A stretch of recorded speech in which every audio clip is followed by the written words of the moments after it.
नमस्कार. गुरुज्ञान ज्योतिष क्लासमध्ये आणि मार्गदर्शनमध्ये मी स्वप्नील देशपांडे तुमच्या सर्वांचं सहर्ष स्वागत करत आहे. आज आपण विषय घेऊन आलेलो आहोत 3 एप्रिल ते 11 मे 2026 पर्यंत काय काळजी घ्यायची आहे आणि कशाबद्दलची काळजी घ्यायची आहे आणि कुठल्या राशींना जास्त करून ही काळजी घेणं गरजेचं आहे हे आपण बघायचं आहे. काळजी घ्यायची आहे याचा अर्थ काय हे मी तुम्हाला सांगणारच आहे.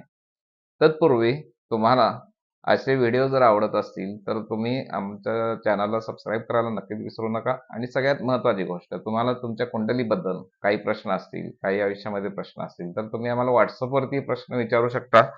आपला नंबर आहे 98 22 11 94 72. या नंबरला तुम्ही व्हॉट्सअपवरती मेसेज पाठवा. तुमची जन्मवेळ, जन्मतारीख आणि जन्मस्थळ ही पाठवा आणि तुमचे काही प्रश्न असतील ते तुम्ही आम्हाला लिहून पाठवायचे आहेत.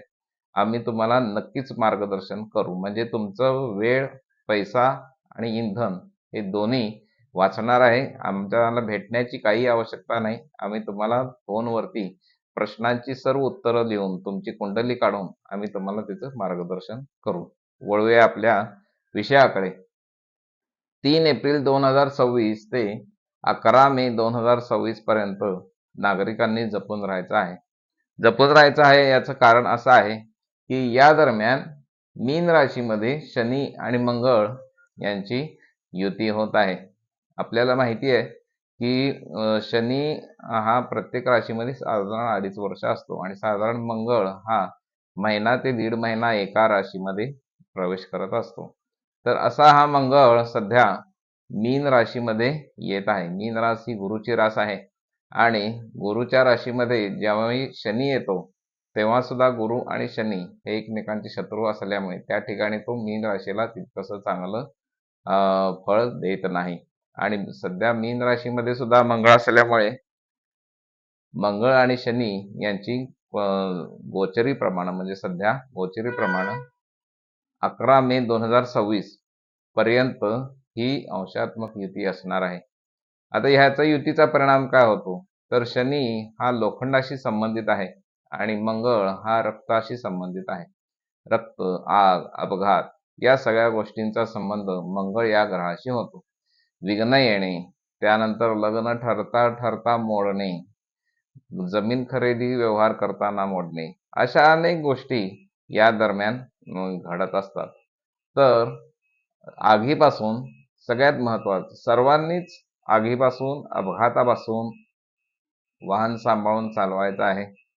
अपघातापासून जपायचं आहे. कोणतं ऑपरेशन तर आपलं होणार नाही ना, ह्याची काळजी घ्यायची आहे. या जर सगळ्या गोष्टींची काळजी या 1 महिन्यामध्ये घेणं अत्यंत गरजेचं आहे. अपघात होणार नाही, बाथरूममध्ये पडणार नाही, त्यामुळे ऑपरेशन लागणे, या आगीत होऊन नुकसान होणे, या ज्या गोष्टी आहेत या सध्या आणि येणारा 1 महिना बघा तुम्हाला असा अनुभव बरेच पेपरमध्ये बऱ्याच गोष्टी वाचायला मिळतील. अशा पद्धतीनं गोष्टी घडल्या, अपघात झाले, काहींचे मृत्यू झाले, हे जास्त तुम्हाला अनुभवायला या 1 महिन्यामध्ये येतील. तर कुठल्या राशींनी जास्त करून जपायचं आहे हे या ठिकाणी बघायचं आहे. मीन रास, साहजिकच आहे की मीन राशीमध्येच ही युती आहे, त्यामुळे मीन राशीच्या लोकांनी जास्त करून जपायचं आहे. त्यानंतर सिंह रास. सिंह रास का, तर 1 2 3 4 5 6 7 8 म्हणजे सिंह राशीच्या लोकांच्या 8व्या स्थानामध्ये मंगळ आणि शनी यांची युती होत आहे. म्हणजे अपघाताचे योग सिंह राशीला या ठिकाणी जास्त आहेत. याची मात्र सिंह राशीच्या लोकांनी काळजी घ्यायची आहे. त्यानंतर तुळ रास.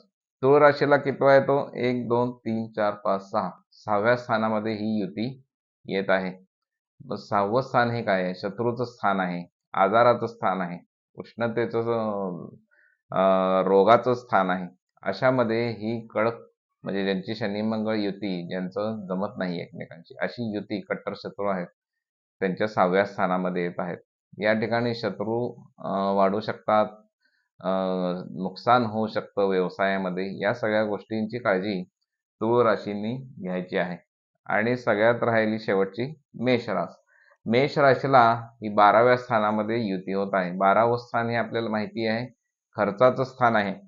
खर्च अतोनात येऊ शकतात, अचानक खर्च येऊ शकतात, तब्येतीच्या आजारामुळे खर्च तुमचे वाढू शकतात आणि ही वाढणार नाही ह्याची काळजी मात्र लोकांनी घ्यायची आहे. तर आता काय करायचं आहे, गणपतीची आराधना किमान महिनाभर सर्वांनी जास्तीत जास्त करायची आहे.